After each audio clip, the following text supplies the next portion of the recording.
welcome you on in to another episode of the Big Time Sports Podcast Show. It's Mitch Spinell and Mitchell Balla here to give you the latest in the sporting world. Mitchell back here for the second episode of our week, coming to you from a about 50-degree home right now as we are dealing with some issues with the heat. That's why I'm wearing the puffiest coat imaginable, the puffiest top I have ever worn here on the history of the Big Time Sports Podcast Show. Well, it's an Eddie Bauer jacket, Mitch. It looks good, first off. Second, just a quality jacket. I was thinking maybe you just got back from a very big meeting and rushed in to record because we're so excited here, but that makes a little bit of sense now. At the same time, I hope everything gets fixed up quickly so you don't have to wear a jacket all day. And by meeting, I mean a very important ski trip in the middle of Northeast Ohio. So we're going to go right into our topics today. But before we get into that, we want to remind you guys, you can find us here on YouTube. Be sure to like, subscribe, and hit the bell. You knew that already if you're watching it here. But if you are watching it here and wondered, hey, where can I find this show? Elsewhere, you can find it on Apple Podcasts, Spotify, and SoundCloud, and also Spotify for podcasters, previously known as Anchor. You can also find us on our website, bigtimesportsohio.com. You can find our latest articles, videos, and other things there. Our new spring sports schedule, our new broadcast schedule, you can find there. You can also check us out on Facebook and Instagram at Big Time Sports Ohio. You can also find our Twitter at BTS Ohio, and then at Mitch Spinell, at Mitchell Balla, pretty much everywhere else. Mitch, I mean, we start off now today where we're coming off a Wednesday that saw a pretty I don't think it's as significant a trade as some of the other moves have been made this offseason, especially with the one team that we're trading against. That's the big one this offseason. But the Cleveland Browns making the trade yesterday, Mitch, I think is a very sneakily good acquisition, getting Elijah Moore, a incoming third-year wide receiver from the New York Jets, along with a third-round selection in exchange for the number 42 overall pick, second rounder for this upcoming draft. This is a pick, Mitch, that we get a guy in Moore who, you know, over the last two seasons had been kind of used sparingly and had shown some flashes here and there. But in other cases, he had not been able to really get as many touches once the issues of the New York Jets quarterbacks really kind of was played out last season. So now Moore gets an opportunity. He wanted the trade from the Jets reportedly, and he gets it now. And I'm curious as to see how he can be used in a system that already has a significant amount of receivers and receiving options, but could he be utilized as maybe a very good third or fourth? Absolutely. I think the one thing that already sets him up for success here in Cleveland, Mitch, is the fact that he is a speedy wide receiver. This is a quarterback that impressed in the combine 2 years ago before being drafted by the Jets.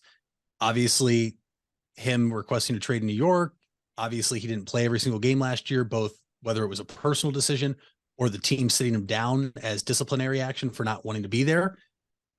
You would think his speed is still there because he's so young. But Mitch, I love the trade because you're getting a guy that is sure-handed, Mitch. Looking at some of the film already that you've seen circulating on social media, or if you go look at things, that he doesn't drop a lot of passes, which that's a big thing right away.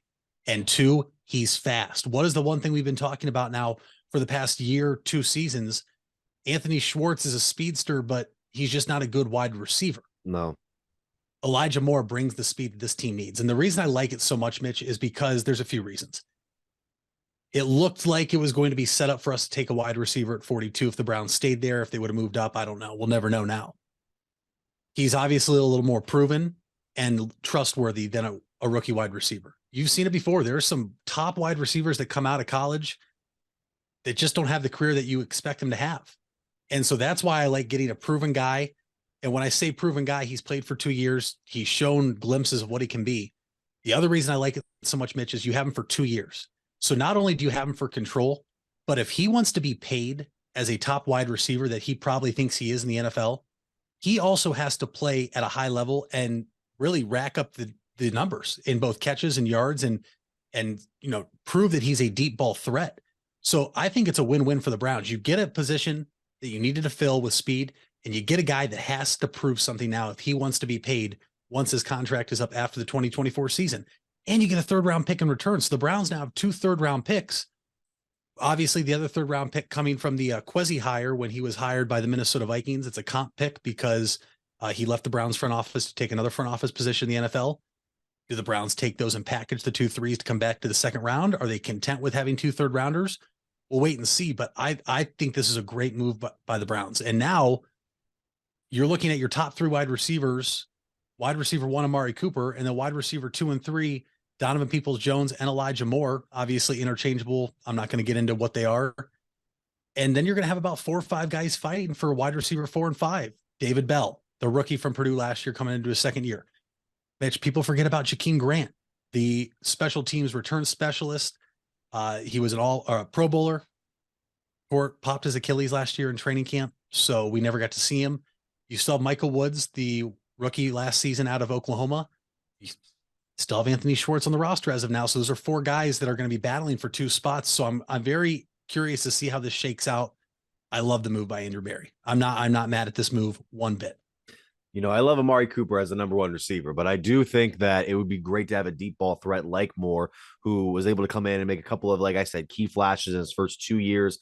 43 catches, 5 touchdowns, 500 some receiving yards, and 11 games his first year out of college before the quad injury. And then last season was interesting because he gets 21 targets in his first 3 games of last year with Joe Flacco. Once Zach Wilson came back, he had 15 targets in his next 5 games, and he had 6 of them in the last 3 of the season. Obviously, that was after the whole ordeal where he requests the trade in late October. He was voicing his displeasure and a bunch of cryptic tweets here and there.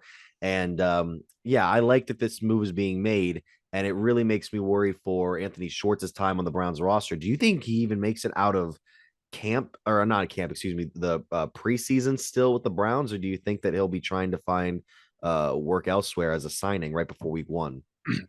I think it's very hard to tell and hard for us to guess, because if you're just going off his past performance, Mitch, I think the writing's on the wall. I think he's gone. But at the same time, if there's one thing in a track record we can look at, it's the draft picks by this regime, specifically Andrew Berry, Kevin Stefanski, Chief Strategy Officer Paul DePodesta. They do not give up on the draft picks, Mitch. They keep these guys on the roster. They believe in them. So is this another one where they might keep Schwartz and maybe look to unload Jakeem Grant? I don't know. Is Elijah Moore somebody you can put back there to return kicks? And if you do that, all of a sudden you're risking injury.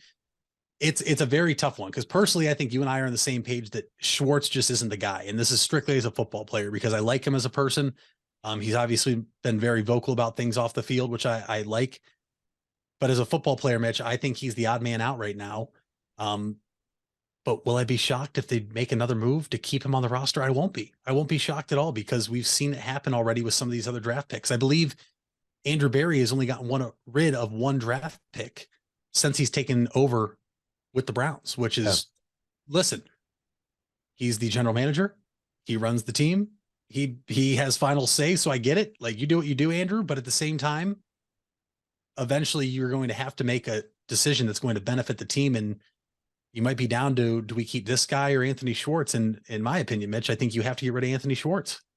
Really quickly, Moore has only returned 1 kick for his NFL career, and that was for a 9-yard gain. So I don't expect him to be this option unless the Browns find something in camp that no one else has discovered, that, hey, we can make this guy a viable kick returning option or punt returning option.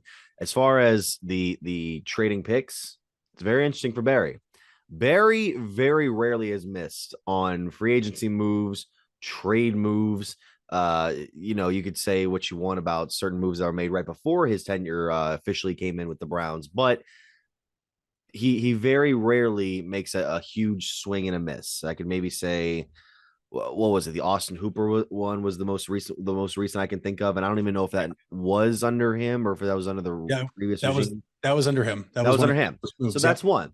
But you know, the draft is very interesting because I think for a long time, a lot of Browns fans, myself included, are included in a mix of people that, because we have these fresh up and comers in the draft every single year, we're always afraid we're going to miss out on this guy who turns out to be a can't miss, a guy who doesn't get a lot of draft coverage beforehand, a guy who isn't a 3 or a 4-star recruit or a prospect. We're afraid we're going to miss out on him, and another team's going to snatch him up and use him the right way. But I think trading this particular pick, number 42, which again leaves you without a pick for the first 2 rounds, it's not great, but I think the Browns should just be focusing on trying to flourish these younger names on the roster, one of the younger rosters in the league. and try to build up from there instead of having to reset every year, bringing in new talent, bringing in new faces to threaten the already veterans who were there, even if it's only 2 to 3 years into their career. This is a move that kind of shows that, hey, we're trying to focus on trying to plug in all of these gaps, and the gaps have pretty much been filled for this offseason. I mean, there's been a lot of moves that Barry has made. At the same time, I'm very optimistic in trying to maintain your current situation while not trying to go too aggressive into bringing in new faces and new talent. 100%, 100%. And Mitch, I think the other thing to look at is the Browns have made other moves. They just haven't been big name moves. I mean, obviously, going and getting Okoronkwo from the Texans. Some people are like, oh, that's not good. There's sites, Mitch. Pro Football Focus said they think it's one of the best signings of the offseason by any team in the NFL. Obviously, this is all on paper, which I've told you before, I absolutely hate. Yet I'll probably get suckered back into it when we're recording in August, saying the Browns on paper are good. But they also signed a tight end that played with Deshaun Watson in Houston. And there was a lot of talk. Could the Browns use a draft pick on a tight end? The Browns have filled a lot of their needs all of a sudden, Mitch, through free agency and through trades, which now I do not know which way they go in the draft. Do they go for depth at the offensive line position? When you look at some of the guys we have on the line who've been hurt, do they try to get younger guys on the defensive front? I still think they need to make another move at linebacker. Maybe they try to, like I mentioned, take the 2 third-rounders, trade back up to the second, get a linebacker. We re-sign Anthony Walker, but I still think you're missing one big linebacker. But Mitch, like when we started this offseason, it was, we got to get an end to complement Miles, right? Because we knew Jadeveon Clowney wasn't coming back. We got to get defensive line help. We probably, off the top of my head, I'm guessing we were probably the smallest defensive line in the NFL. And we saw last year when the Atlanta Falcons ran the ball, 13 or 14 straight plays, and we couldn't do anything about it. We had to get safety help. We got rid of John Johnson, but we brought in Juan Thornhill, who I love. I think that is a very under the radar signing. And now you get your wide receiver. We said we have to get a speedster. You got it. So now it's almost like anything here the Browns do is more depth, or listen, they could still make another move. They could trade a player, but I think the big thing here, Mitch, there was rumors out there, and that's all they were. Browns were interested in Jerry Jeudy. I think every team in the NFL is interested in any top wide receiver. I think as a general manager, you're not doing your due diligence if you don't at least check in and call to see what it takes, right? There was the rumor that they wanted pick 42 and Greg Newsome. I immediately didn't think that would happen because Greg Newsome is going to his 3rd year and he was a draft pick under Andrew Berry. But at the same time, Ward, Newsome, and Emerson, Mitch, those are 3 very good corners from what we've seen so far. So why would you break that up? Especially when you're in a division with Joe Burrow, as it stands now, Lamar Jackson, and then Kenny Pickett. Obviously, the book still too early to tell, but that's why I like this move so much more. And when you look at the numbers, Mitch, I sent it to you yesterday. I'm going to pull them up again. I looked at Elijah Moore's contract numbers. If they would have went for Jerry Jeudy, it would have been double the cap hit per year than what we are getting now with Elijah Moore. And that's huge because of the Deshaun Watson deal, because you have Amari Cooper and Myles Garrett and Denzel Ward and Nick Chubb, who's on a team-friendly deal. But listen, when it comes to Elijah Moore, in 2023, it's a $1,472,600 or $766 base salary, almost a shy or tad under $1 million signing bonus. So it's a $2,438,298 cap hit. Jerry Jeudy's would have been over $4 million. So right there, you're almost allowing a little more wiggle room if you want to go get somebody else, or you're going to keep all these draft picks on the roster. So listen, there's the memes out there. You got them. I got them, of Andrew Berry manipulating the cap. He did it again. I really think he did it again. Obviously, we'll see. Is Elijah Moore somebody who has a destination in mind, and that's why he wanted out of New York? Is he going to be happy here in Cleveland? The one thing I will say, it seems he was very well liked in New York by the players outside the quarterback room. Garrett Wilson tweeted yesterday right away how upset, he tweeted some crying emojis. He said, "I don't want to believe it." And then sure enough, after that tweet, the news broke. So it seems like he was, 1, very well liked, and 2, influential in a rookie wide receiver's rookie season, which I think is very big. So as it stands right now, this could be a under the radar move across the NFL, but to us Browns fans, obviously it's big news. I love it. I can't wait to see what he can do here in Cleveland with Deshaun Watson. No doubt. We'll stick with that right there. We'll go right into our next segment here on the Big Time Sports Podcast Show. Hey there, folks. This is Mitch Spinell, and I want to give you guys a quick message regarding 988. If you don't know what 988 is, it was created to make it easier to remember how to get help in the event of a mental health or addiction crisis. This is different than a medical, fire, or police emergency where 911 should still be called immediately. 988 connects you with Stark County's Crisis Center, which is equipped to help people in emotional distress or experiencing a mental health or addiction crisis. So remember, 911 for medical, fire, and police emergency help, and 988 for support in overcoming a mental health crisis in Stark County. Buying a home has never been so affordable with record low interest rates. Hartzler's Quality Housing is ready to put over 40 years of experience to work for you. Family owned and operated since 1978, Hartzler's has a wide selection of model homes on site with a knowledgeable team to help make your new home a reality. Open 6 days a week, visit them off I-77 in Dover or online at hartzlers.com. Hartzler's Quality Housing. Quality from start to finish. You deserve the best. And at Ferris Chevrolet, Buick, Cadillac, Toyota, that's what you get. We consider you, the customer, to be part of our family. Anybody can make promises, but when you visit Ferris, you get the Ferris deal from a Ferris wheel. So if you're looking for a car, truck, or van, think Ferris.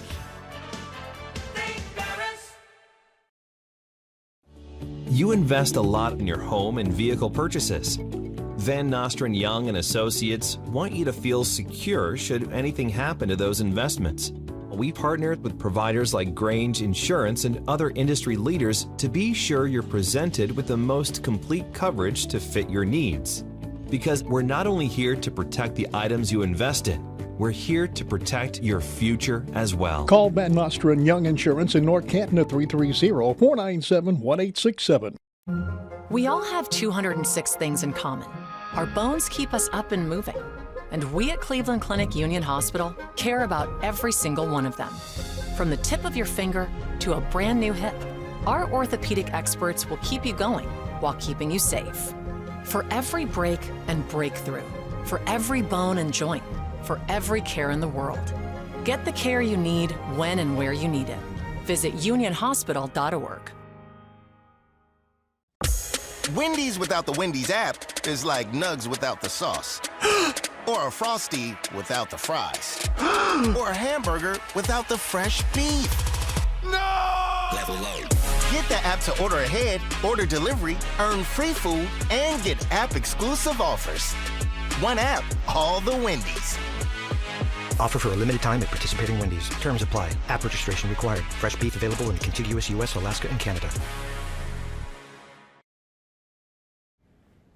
Vive Auto Sales, located on West High Avenue in New Philadelphia and Cleveland Avenue in Canton, is a used car dealership committed to getting financing for everyone.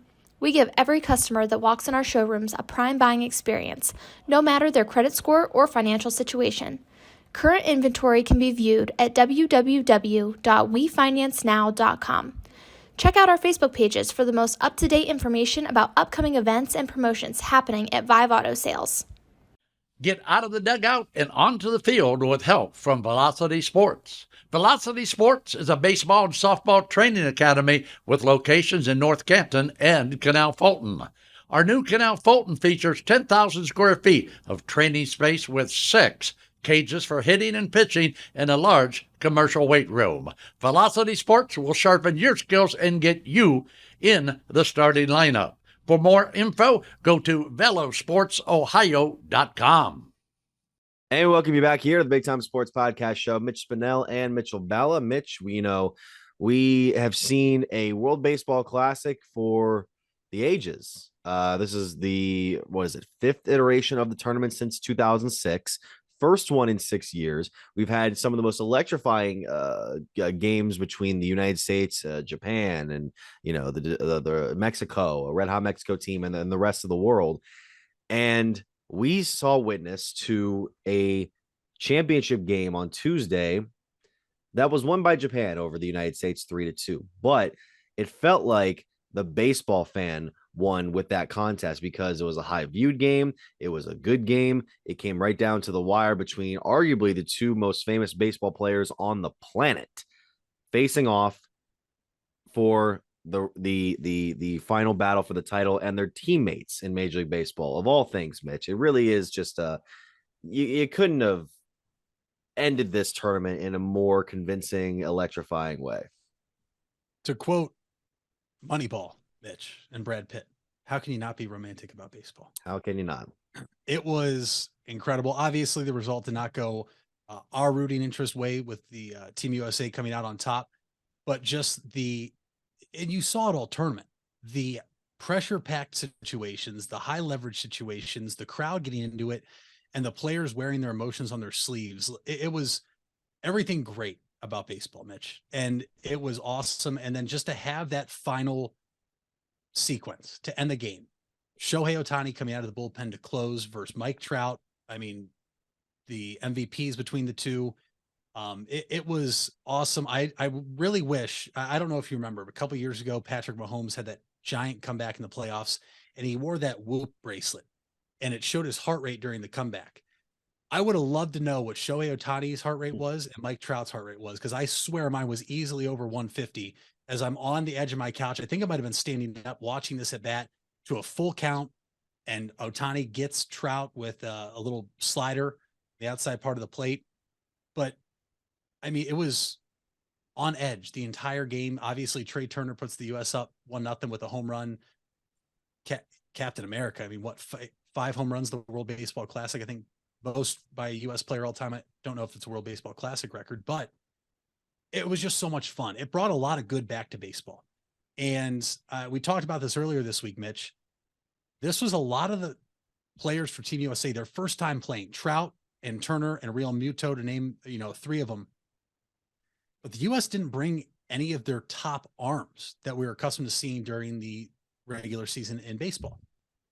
And you just wonder if that changes. You also wonder if there's other guys. Now, somebody like Bryce Harper, obviously nursing an injury, he was never going to play in this regardless. But you also wonder if Trout coming out and saying, this is the most fun I've had playing baseball, and Trey Turner saying that was the biggest home run I've ever hit in my career, if that might start to get a couple other of these big name players in MLB to say, you know what, I want to play in 2026. I want to make sure we can bring this home, and maybe a couple pitchers come too. But it was incredible. And then Shohei Ohtani gets most outstanding player, MVP. I mean, Mitch, what we're seeing from him right now, based off what we can read, we're not going to see again in our lifetime. But at the same time, with how the game's changing, we may, but you just can't say enough about Shohei Ohtani. And listen, Japan gets it 3-2, but it was so much fun. The World Baseball Classic was so much fun. No doubt. I mean, you look at some of the ratings here that I got here alone. I mean, even in the United States, where it isn't going to be as plentiful as some of the international countries, the game drew 5.2 million viewers to FS1, the cable network FS1, along with the Fox Sports' streaming platforms and Spanish channel. It was the most watched WBC game telecast ever on American television. It ended up peaking at around 6.2 million, 6.5 million, I believe, between 10:30 and 10:45 when we were nearing that showdown between Ohtani and Trout. And with the exception of the Field of Dreams game between the Yankees and White Sox in 2021, the game outdrew every single regular season Major League Baseball game since the Yankees and Red Sox pulled in 4.72 million viewers back in a 2011 contest. It really is an amazing sort of feat to get the namesake of baseball out there to the rest of the world. It showcased the talent of the Americas, and it's going to showcase it more in the future when more players decide to join. It showcased Ohtani as in all likelihood the best player in the game at this very moment, and it could work into him getting a massive contract, maybe the biggest contract in Major League history, if not sports history, coming up here very soon. Here's my thing about this though. I saw a couple of people, and I can't remember if this was before or after everything went down with the Classic, that I saw the clip of Jeff Passan. I think it was on Dan Le Batard's show, where he's already made this claim, and some people have already made this claim already, that Ohtani is better than Babe Ruth. Here's my thing on that. I understand the tangibles of the game of baseball were very different from when Babe Ruth was playing back in 1914 to 1935. I get it. I understand that training is different. I understand the way the game is played is different. I understand the quality of play is different. Ohtani's been in the league for 6 seasons now. It's going into his 6th year in Major League Baseball. I believe 11th or 12th overall if you combine his time overseas. It's very difficult right now for me to sit here and say, okay, this guy who has played 6 seasons at the highest level league in the world, 12 seasons overall since he was 17. It's very difficult for me right now to proudly and boldly make that claim that he's better than Babe Ruth, better than the guy who hit 6 times the amount of home runs anyone's had ever hit up to that point, the man who changed baseball to the point where it still has that effect today. That's such a hard sentiment for me to share. I think he might be the best that we have seen in our lifetime so far. I could agree with that claim possibly. It's very difficult for me to say that Ohtani might be the best ever, because when you say best ever, Babe Ruth is almost always going to come up in that conversation, even though, because he's been removed for so many decades, almost now to the point of a century, just about over a century at this point, not many people out of our time are going to have that same, it's not going to come up for them. It's like when you say, oh, who's the greatest, they'll be like, oh, Hank Aaron, Barry Bonds, so-and-so. Oh yeah, Babe Ruth too. But I don't know why I can't fully commit to that same sentiment as of now. I get it. And I hear you. And I'm not really going to disagree with you, because I think that a lot of it has to do with Babe Ruth did it first. He did it for 21 years in Major League Baseball. Babe Ruth, I pulled up his baseball reference page right here. 19 years old, played till he was 40. So 1914 through 1935.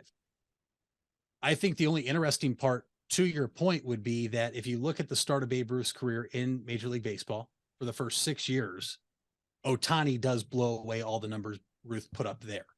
But the question is then, is this sustainable for Ohtani? He's obviously entered over here. He's 28 years old now. So this is his 6th season. So he would have been 22, 23 when he got over here. But it also has to do with, we do it all the time when you compare baseball, basketball, football versus older generations. Mitch, today's athletes are bigger, faster, stronger, right? Was Babe Ruth throwing over 100 miles per hour while hitting balls over 100 miles per hour and getting down the first base line at 4 seconds? The speed thing, absolutely not, just because we know how big Babe Ruth was. But it's just, and I'm not debating, because I think baseball, Mitch, is probably one of the hardest sports to debate on who the best player of all time is. You could probably argue who the best player at a position was, but because baseball is such a team-oriented game and 9 guys can factor a decision, it's so hard to debate that. But is Shohei Ohtani right now, look, is he the best player in baseball right now? I think it's pretty evident he is. I don't think so. Is he, you mentioned it, I think he's obviously due for the biggest contract in Major League Baseball history, unless he wants to stay. There's been rumored he wants to stay on the West Coast. So all the Mets and Yankees fans or Red Sox fans that think they can get him, sorry to break it to you if it's true. And if he wants to stay on the West Coast, Mitch, can the Dodgers or Padres give him what people are saying could be over $500 million? Would he stay in Seattle because it's out there? They can't give him that much money, but it's something we'll have to see after the season. I mean, do the Angels trade him? That's probably a debate for another show. But at this point in time, I think what he's doing, we have never seen in our lifetime. I think our parents have never seen it in our lifetime. And it was almost unheard of when he came over here and announced he was going to be a two-way player. Right. It doesn't happen. I still remember Brendan McKay. He went to the University of Louisville. Two-way player in college, Mitch. Phenomenal player. I believe he was a top 5 draft pick taken by the Tampa Bay Rays. He isn't doing even close to what Shohei Ohtani's doing. But I think it's safe to say Ohtani's the best player in baseball right now and best player that we've seen in our lifetime. But it's so hard to say he's the best player ever because it's a 5-year going on 6-year sample size. And because baseball is just so different to compare greats. Babe Ruth, obviously, one of the all-time greatest players of all time. Shohei Ohtani, if he keeps this up as he's entering the 6th year at age 28, could very well be on his way as well. But it's just like, could you imagine him and Mike Trout on the same team? They'd probably win so many World Series. I mean, could you? I mean, if only we could see that in real time. That'd be. No, I know that would be something else. Nobody could beat that team.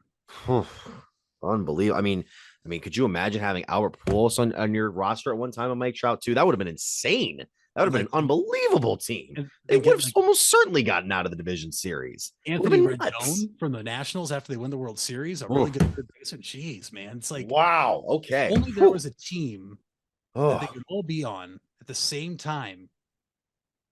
Surely they wouldn't be bad. You would think. I don't know. It would be insane. It would be unbelievable. Well, wait a second. Hold on. Oh, they're all the Angels. They're already on the same team. Well, Pujols is retired. Well, he's retired now, but he was there too. But the Angels have sucked. They have not been great. They're not like this. They're not like the 70 and 9. They're not a 66 and 96 team every year. But yeah, it's not great. Okay, well, hold on. Before we move on, and let's at least acknowledge the point what I was trying to make. If you're the Angels front office and your owner last year said he's going to sell the team, now he's not selling the team. And Mike Trout comes out and says after the World Baseball Classic, this is the most fun I've ever had playing baseball. Is that a red flag? You paid the man 13-year deal. But Mitch, if Mike Trout wants traded, you're probably going to trade him. Yeah. Because he's arguably the face of baseball. And you would probably get the biggest trade haul in the history of sports if you trade Mike Trout. I think you would have gotten the biggest trade ever if it was like maybe a handful of seasons ago. Not too many, maybe like 3, maybe 4. I think you can still get a great deal for Trout. I don't know if any team would be willing to sell the entire farm to get him. That's where I'm wondering. It's 31 heading. He is. He's a couple of years removed. What was his last year as league MVP? I believe it was MVP was 2019. 2019. Okay, yeah. See, I think that was the point where if he had come out and said, I want traded, it would have stunned the baseball world, and then we would have seen the Angels like have to basically leverage an entire team's future to get rid of him. Nowadays, like, yeah, the Angels, even with him and Ohtani, they still can't get it done. Maybe and there's that whole thing where it's like, well, you saw Trout strike out at the end of the big game. He can't get it done in big games. Can't get it done, in the clutch. Can't do this. Can't do that. It's hard to gauge because we've never had him on the larger stages of Major League Baseball's postseason. We've only had him in that division series against Baltimore. Yeah, Baltimore. And it just goes back to prove that one guy in baseball cannot win baseball games for you. Typically, yeah. Once every 5 days. But guess what, Mitch? Right. You're playing 6 or 7 days a week during the season. Yeah, that's why they have 4 or 5 starters usually in a rotation. Yeah. But yeah, we'll stick with that there. We'll go to the final segment here. Talk some basketball here on the Big Time Sports Podcast Show. The Furby Electric Supply Company has bright ideas for your home. Save money by converting to energy-efficient electrical products or add ambiance with beautiful lighting features. It begins with a professional consultation and a visit to the Furby Lighting Showroom. Then certified Furby contractors complete your project right and on time. Since 1934, 4 generations have built a reputation of quality and trust, and they offer emergency services too. Just visit Furby.com. That's Furbay, the Furby Electric Supply Company. You asked for it and we listened. Buckeye Career Center is now offering Certified Nail Technician as an adult education program. This 216-hour course begins in November and will run Tuesday through Thursday evenings from 5 to 9 p.m. Learn manicures, pedicures, infection control, salon operations, and more. Other part-time certification courses starting this fall include phlebotomy and welding. Call 330-339-2288 to register or visit BuckeyeCareerCenter.org for more information. If you're looking for a new or pre-owned car or truck, why not see the Parkway Auto Group? Parkway is a special group of automotive experts with 8 brands to satisfy your needs. Come see the difference at the Parkway Auto Group on Commercial Parkway in Dover. 8 brands and 1 family. It's Parkway Auto Group. Fall is in the air and part-time career enhancement courses at Buckeye Career Center are on the horizon. Registration is now open for Introduction to Beekeeping, Basic Small Engine Repair, and Sign Language. These part-time offerings run on Tuesday evenings and begin in November. Let Buckeye Career Center help you learn a new skill or advance your current skill set. Call 330-339-2288 for more information or to reserve your seat in one of these or our other part-time classes. You matter. Everyone plays a part. We all have a role. Each of us can make a difference. You do matter, and the best way to have a positive impact is to pay it forward. With each of us helping one another to cope, feel better, and know that we belong. Pass on the positivity today. Tell someone else they matter too. Alt Care. Alt Care, Alt Care. Where you matter. We all have 206 things in common. Our bones keep us up and moving. And we at Cleveland Clinic Union Hospital care about every single one of them. From the tip of your finger to a brand new hip, our orthopedic experts will keep you going while keeping you safe. For every break and breakthrough, for every bone and joint, for every care in the world. Get the care you need when and where you need it. Visit unionhospital.org. And we welcome you back here to the Big Time Sports Podcast Show. It is now time to bring in a special guest. He is the head coach of Jackson High School's baseball team and one Bill Gamble. Coach Gamble, thank you so much for taking the time to join us today. Hey, thanks for having me, man. Always a pleasure. Indeed. So now, Coach, you come in to another season with the Polar Bears, having a number of successful seasons under your belts already, a 7-time Federal League champion, as well as a handful of state championships in Division I as well, a couple of Stark County titles in there. When you go into a new season for this year, coming off the one you did the year before, I mean, what's your outlook going into it? I mean, what do you think we can expect from Jackson's baseball squad here in 2023 in the spring? Yeah, that's a good question. That's a lot of the same questions we're asking ourselves as a staff and as a program. You know, we talk a lot in our program about the standard is the standard, but we have to kind of chart our own path at the same time. So, you know, for us, it's really getting back to executing what our strengths are. You know, and I think early we have to rely on, for us to be successful, we're going to rely on our returning players. You know, as we graduated a lot of innings last year, a handful of guys that went on to play college baseball. We have some really good arms. They just need the experience. So early on, we're just going to we got to be able to play solid defense, swing a bat, and allow our arms, which we know are going to be there. We just got to allow them to gain some experience. So for us, so the great thing, we had a great spring. They're going to get outside, get a lot of those unique baseball experiences you can't work on in practice. And now we're just ready to turn the page and get the season started.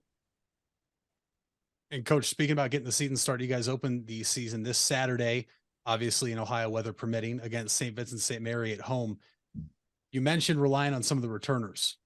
What do the rest of the players look like? Obviously, we know there's always an influx of talent coming through the program, especially with younger players. What can we expect to see out of maybe some of the top newcomers, or who's really impressed so far? I know you guys are coming off 3 scrimmages in a row the past 3 days. Yeah, I think right now, you know, we're going to rely on the guys that have been in the wars and in the battles for us a little bit. You know, Eric Freitag and Carter Motice really named that Motice for us. We've had a string of just some really good athletes coming through, and Carter being, in the youngest brother now, we're kind of relying on those type of guys. Hogan Sedlock, who knocked down shortstop for us, and then, I think we have some guys that played roles last year, like Kyle Carey, who are going to take more of an active role this year. You're going to see, Nick Zito coming back. We're trying to get him back as quickly as he can from, to healthy and from some banged up for some football. And Garrett Wright, same thing, banged up from some football injuries. So as soon as we get those guys back, it always helps your lineup. But some of the younger guys really like some of these arms that are coming out, and they're ready to take that next step. In the junior class, AJ Wirtz, we really feel Isaac Hines have really stepped up. You'll see those guys coming out of the pen for us. Really like for sophomore, he's got innings spring. And of course, we're going to rely on experience. Now we're going to take on more heavier innings in Ian Blood and Aiden Castile, who saw a lot of innings last year. James Bozart, who we got on the basketball team, we're getting him going a little bit. His volume isn't there yet, but we like him. Jack Blonner, again, another guy out of the pen for us. We like his pitchability for us. So really relying on those guys until these, until these young guys really get going. Coach, you mentioned some of the names that will be returning for you guys. However, you do lose a couple of all Federal League players from last season, those including Jackson Clark. You also had the guys in the mix like Calvin Casper and Caden Goodwin now graduated. I mean, what do you lose? I know it's always tough to lose certain players every year, but what specifically are you not returning this season that you would have had with those couple of players? I think it's just you're seeing, and you named two, really good pitchers we had last year, and I think you're seeing the experience on the mound and the ebbs and flows of how to handle that. So I think that's really where we're trying to speed up the process as much as we can is on the bump for us, and the arm actions there, the pitch abilities there. It's just really experience. We really like what Hogan Sedlock brings, to just stability up the middle, like Calvin did last year. Calvin brought that grit, that blue collar mentality, and Hogan was playing a lot of second for us with them when they were paired up together. So he'll slide over. So we'll see that as we kind of break in those other middle infielders to more of a starting role. Experience is a big thing when it comes to the regular season. Obviously, specifically talking about Federal League play, Coach, you guys will turn the page here next week and open Federal League play right away with Perry this year. But when it comes to the Federal League, obviously never a night off. Anybody can beat anybody any given night. What is the outlook really for the Federal League, just from your point of view right now? I mean, from the outsider point of view right now, it seems like it's kind of more open than in years past. I mean, that's fair. You really got to look at like graduation and rosters, and what that is. And I know the league graduated some really good arms last year, a decent amount of experience, but there's some quality players back. I think Glen Oak returns a lot of experience with a deep lineup, couple good arms over there. North Canton's got a couple good arms with strength up the middle. Or I think some teams might be a little more, maybe not as much experience, but really athletic. Lake's strong up the middle again. You see McKinley's going to have a couple good arms back, and Pear's really athletic right now. They might be a little younger when the experience comes in, but they have one of the more dynamic players, sophomore in the league, really, and in the state. So, as you take it through, and then you got maybe one of the better players in the league, and Zimmerman at Green, who it's just all around, man, just a top end player, Power 5 player. So I mean, I think you're going to see that transition, and you're just going to see that kind of step up for each team. But yeah, I would say, this year it'll be interesting to see how the league plays itself out because of the turnover in roster on a lot of the teams. Well, Coach, not every game is going to be in league, of course. How do you gauge the competition in your non-league schedule throughout the season compared to the teams that you will face more in your area? We really try to bring a dynamic non-league schedule and challenge ourselves on the weekends. We know the backyard rivalry of Tuesdays and Wednesdays for us, that tournament style play. But we still want to, again, get those experiences, those tournament style atmospheres. And, ever since I've been here at Jackson, I really challenged our program to play at continue to play at that elite level on the weekends, when you're out of conference or out of league. And with that, I think, we have a trip to Toledo again for a PBR event. We're heading to Cincinnati to take on a couple teams down to 513. And then, of course, Northeast Ohio, where I think we play some of the best baseball in the Midwest. I'll be honest with you. And you see that with guys playing at the next level. So we'll continue to partner with those teams. And, I think we're hosting San Ignatius this year, and we're heading to Walsh this year, and going to hook up with Hoban again this year, among other teams, just to name drop a couple. But, yeah, the weekends are really – we just get a chance to face some elite teams and elite programs that – you hopefully, if you can make a deeper tournament run, you're going to cross paths with them for sure. Coach, when we, sit down and talk with coaches here previewing their spring season, we like to talk to them about a couple different things. One being their coaching philosophies, and then also the investment in their youth programs. Obviously, I've had a front row seat to see that growing up in the program and playing for you. But for the listeners at home, just how vital is the youth program for a baseball program to continue to do what you want to accomplish, year in, year out at Jackson? I think you nailed it. For us, it's kind of a program investment since they came here. We called our 401. We invest time, money, energy in our youth program, in our travel program, and our rec program. We have 16 travel teams.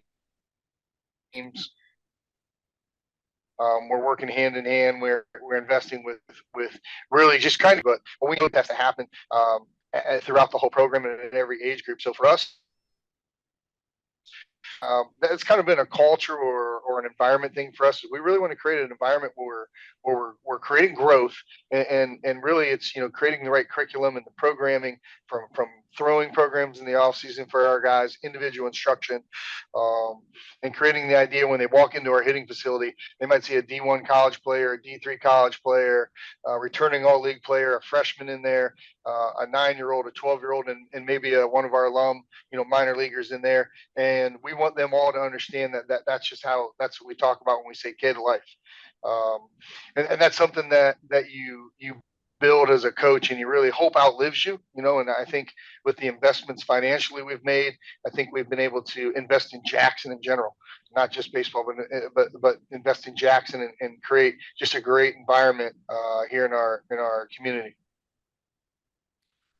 Coach, you talk about fostering an interest and an investment in baseball. One touchstone that we were talking about earlier this week, I'm sure a lot of baseball-centric people were talking about this week, was the World Baseball Classic that concluded this past Tuesday. I mean, what was your kind of take on the whole matter? Did you find it fascinating? Did you get invested at all? I mean, what was the international tournament to you? Really, it's unique for me because I have 4 children now. My oldest a freshman, 6th grader, 4th grader, 1st grader. So we've turned the page where they kind of get it now, watching this. And I mean, one word for me that just keeps coming to mind with World Baseball Classic was electric. I mean, just complete playoff atmosphere. It took the professional player for me back to college, where they played for, that pride. And what I love about college baseball so much is that pride and that name on the front of the chest, where a lot of times in professional baseball you're playing for contracts. It really turned that back to what the game was all about with the elite players in the world. Electric.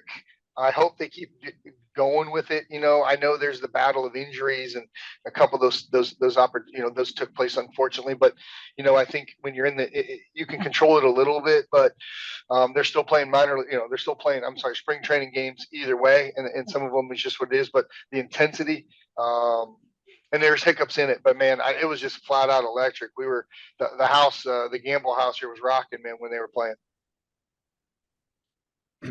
Coach, I have a couple questions, but first I have to ask this because it just came into my head.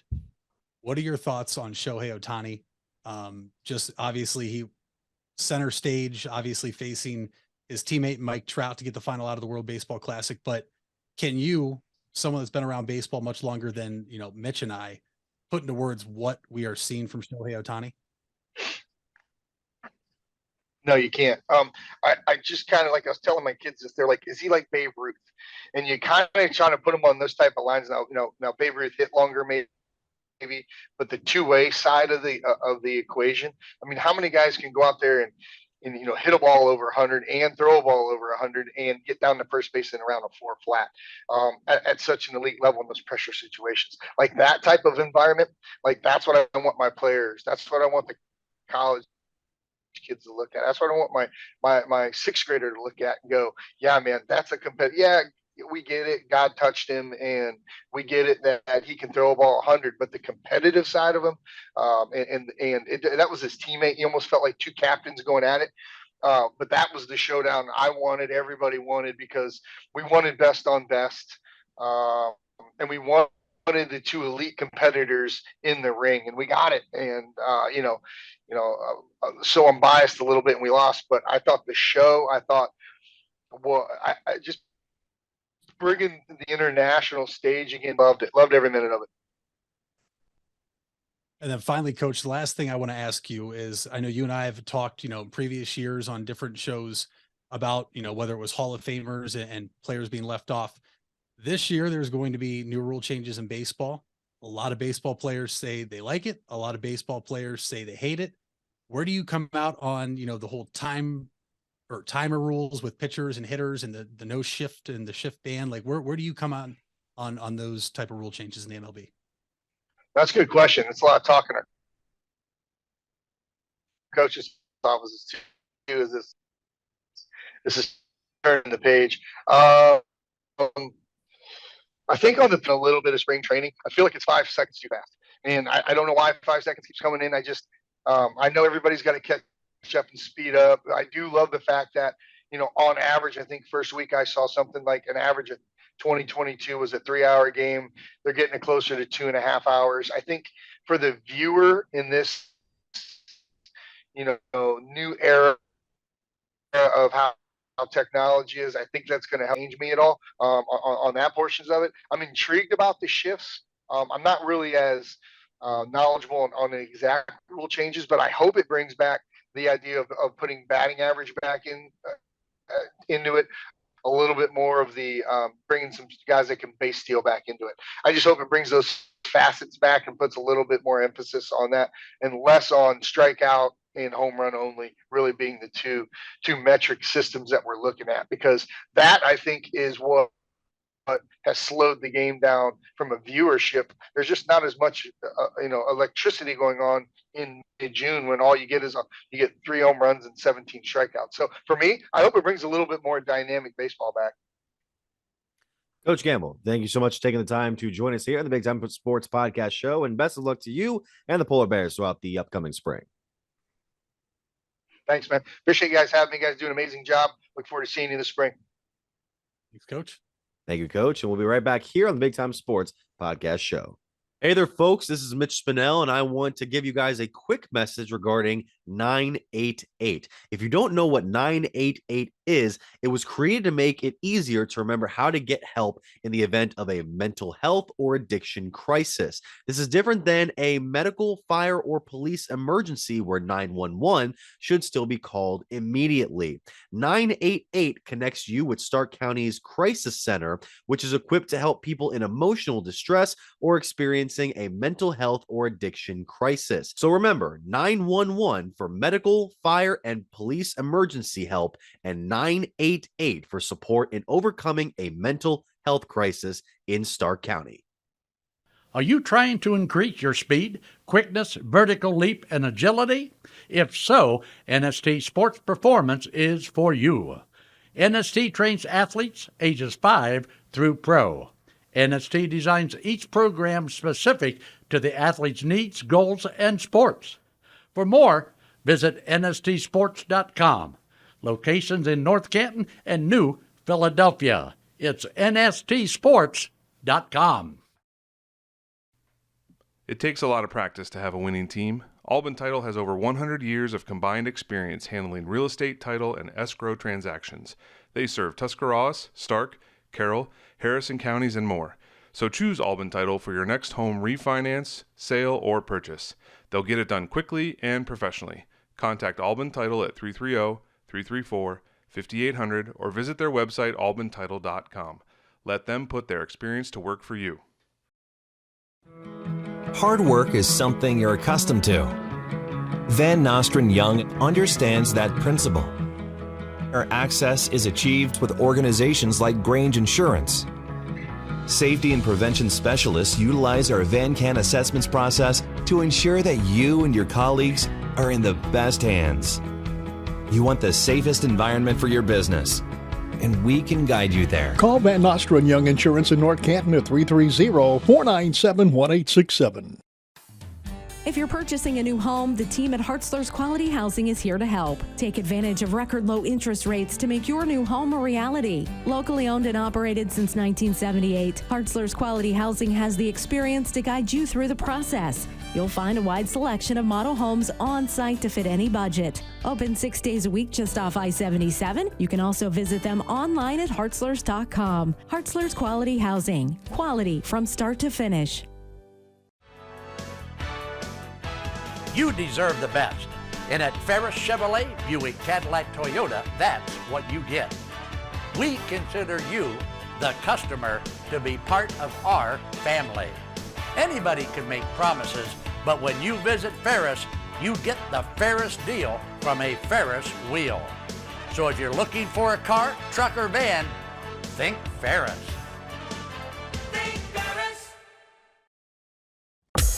Wendy's without the Wendy's app is like Nugs without the sauce. Or a Frosty without the fries. Or a hamburger without the fresh beef. No! Level up. Get the app to order ahead, order delivery, earn free food, and get app-exclusive offers. One app, all the Wendy's.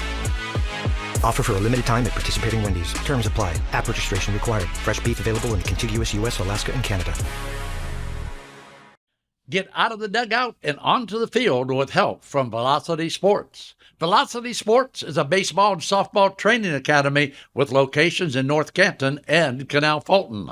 Our new Canal Fulton features 10,000 square feet of training space with 6 cages for hitting and pitching and a large commercial weight room. Velocity Sports will sharpen your skills and get you in the starting lineup. For more info, go to velosportsohio.com. And we're back here on the Big Time Sports Podcast Show. Mitch Spinell, Mitchell Balla. The Cavaliers play the Brooklyn Nets again tonight in Brooklyn. I don't really want to talk about that much. The other night's game was a bit of a wash. We knew the Cavaliers were going to win, and they did. And they're probably going to win again tonight. So we're going to focus on, for me, where the Cavaliers are standing in the postseason right now, because it seems more and more like we're going to stay at that 4 spot. The Cavs are 46-28, 7 games back of first, 4 games back of the next closest team in the Sixers, who have already clinched a postseason spot along with Milwaukee and Boston. So I believe the Cavaliers' magic number for tonight, Mitch, would be 1 to at least get a share in the play-in tournament. But it still would have a couple of more games. No, actually, I take that back. They are 3 games away from at least a 6 seed in these playoffs. So they would need to win at least 3 more games in order to, if I get this right, clinch at least 1 spot in the non-play-in tournament section of the postseason. And they have 8 games remaining. That includes tonight's game against the Brooklyn Nets. And it looks all but feasible for this Cavaliers team to be able to clinch that. And with a 4-game lead over the Knicks, really what would have to happen, I believe, is at this point, the Knicks virtually would almost have to win out and then obviously make sure they beat the Cavs in that game on March 31st in Cleveland. The Cavs have Brooklyn tonight. We'll see. Obviously, playing a team like this with a day off in between, that can be tough, especially on the road. Then you play Houston. Then you play Atlanta. Then you play the Knicks, Indiana, Orlando, Charlotte. Mitch, I think out of those teams I just named, 2 teams over 500, 3 teams over 500 between the Nets, the Hawks, and the Knicks. So the Cavaliers it would take a monumental collapse here for this team not to hang on to the 4 spot and fall even near that play-in tournament. I'm more so looking ahead to, can they clinch the 4 spot as soon as possible? And is Philly going to slip up somewhere? Probably not. You're asking a lot. A lot has to go your way. But if you clinch that 4 spot and it's solidified, then you can start to rest some guys, because we have a couple guys that have been banged up. Jared Allen just coming back. We know Donovan Mitchell's been banged up. Darius Garland banged up all year because apparently he's just a magnet for people's fingers to his face. So a win tonight goes a long ways. 4 more wins is huge for the Cavs, and I think they should very well get it. No, I mean, the Cavaliers right now, it's mainly the focus is between them and the Knicks, because they're 4 games ahead of them right now to get that home advantage in a 4 versus 5 matchup.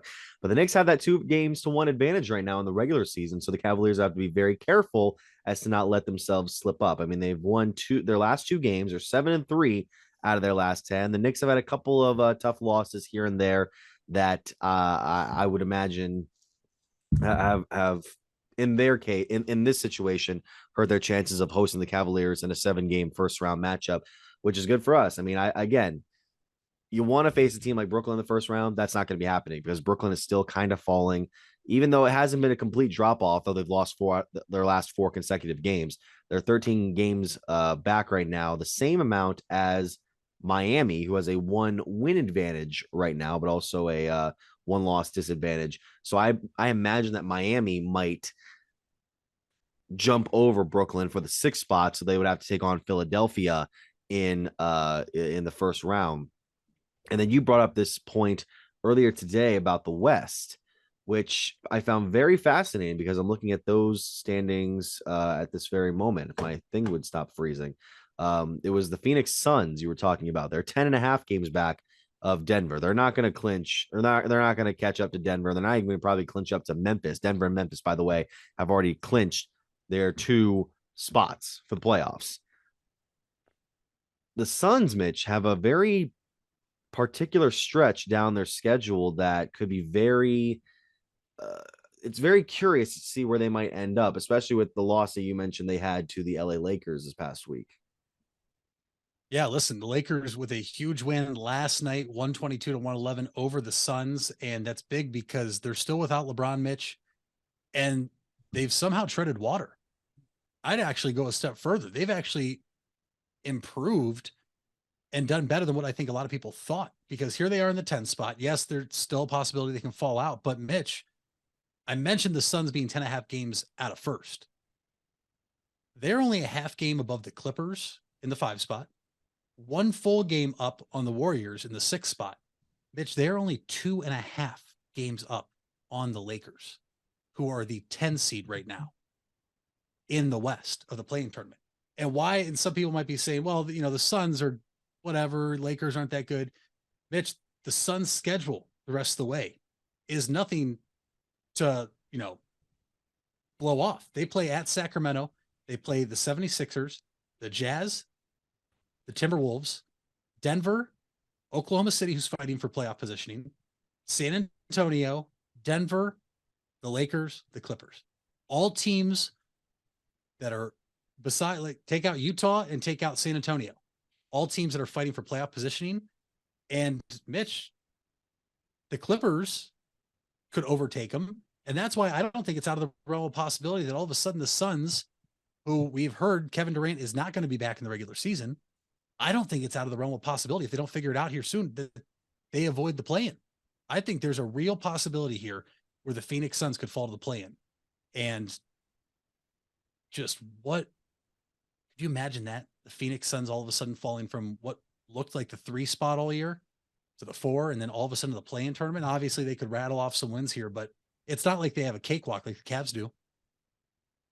No, certainly not. And, you know, Phoenix, I'm almost certain is going to remain as one of the either the 5 or the 6 seed. I could see LA overtaking them. I can maybe even see Golden State overtaking them, or I could see Golden State potentially falling to number 7 behind Minnesota. Although after that, it seems like Oklahoma City, Dallas, and the Lakers will remain 8 through 10. Even the Utah Jazz and the New Orleans Pelicans are still fighting for spots because they're both 35 and 37.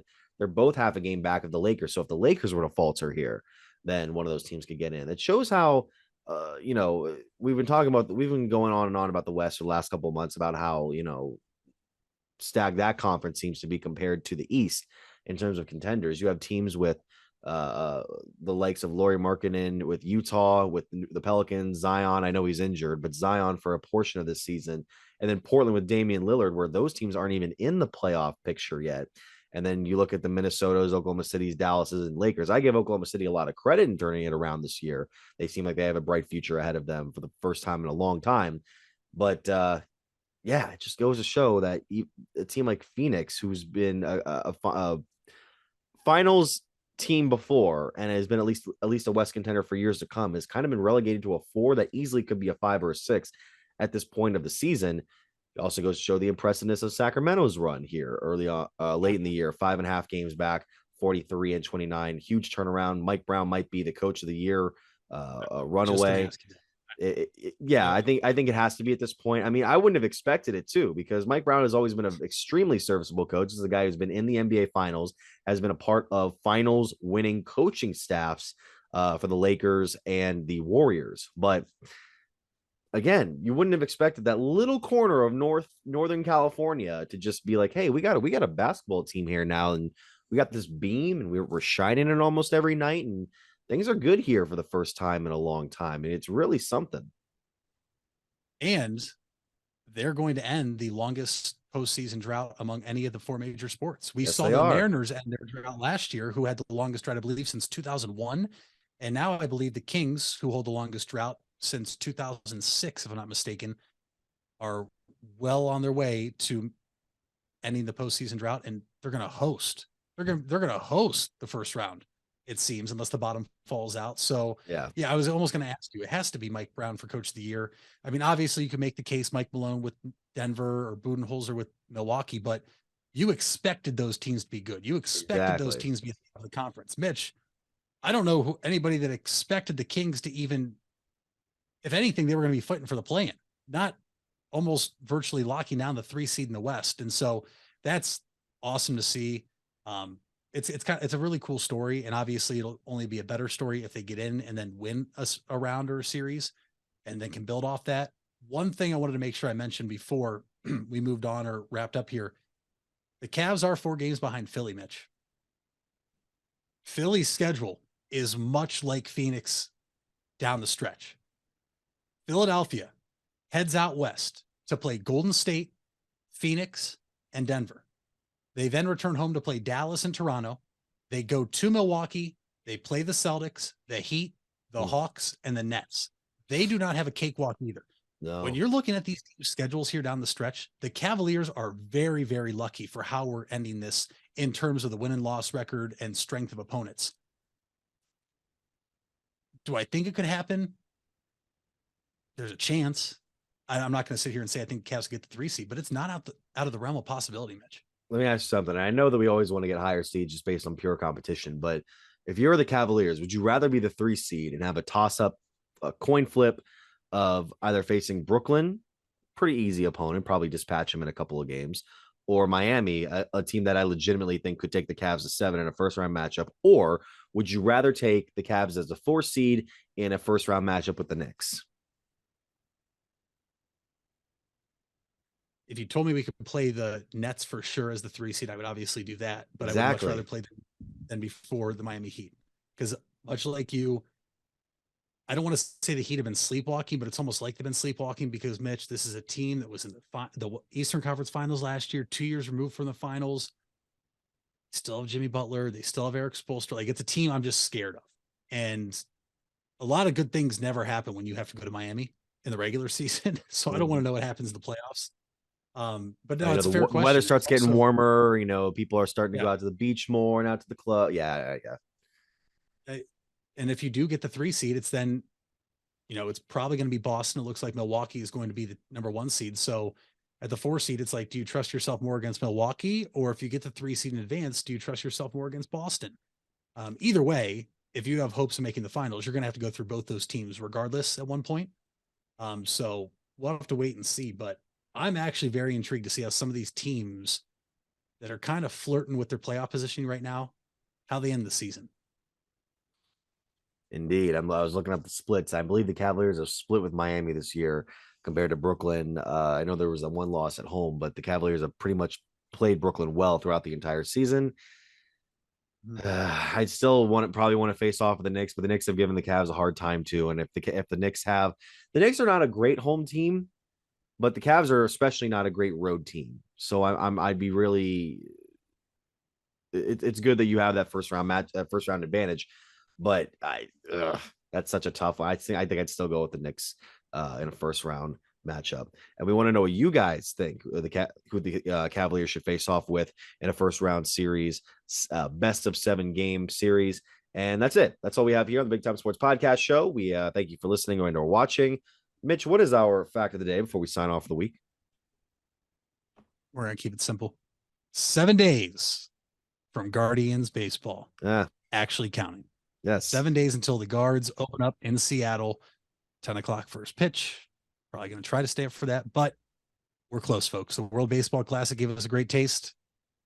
Regular season baseball is just around the corner. We were talking about that $50 a month deal that the Guardians are having for this season, and I'm very, very, very tempted to try it.